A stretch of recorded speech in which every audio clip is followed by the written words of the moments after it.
হয়ে আছে কি সেটা দেখো।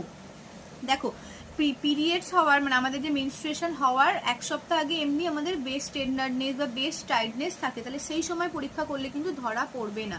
তো তাহলে কখন পরীক্ষা করবে? পিরিয়ডসের পর, সবসময় পিরিয়ডসের পর, পিরিয়ডস মিটে গেল তারপর পরীক্ষা করবে। এবং করতে পারো কি, চান করতে গিয়ে মানে বাথরুমে গেছো, চান করতে গেছো, ভালোভাবে চান করে বাথরুমের আয়নাতেই একদম ভালোভাবে পরীক্ষাটা করবে।